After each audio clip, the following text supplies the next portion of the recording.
皆さんこんにちは、かなおです。なおかです。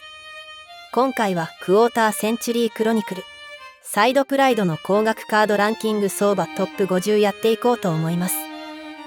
相場はメルカリでの取引価格を参考にさせてもらっています。ということでランキングやっていこうと思います。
今回の動画は以上となります。最後までご視聴ありがとうございました。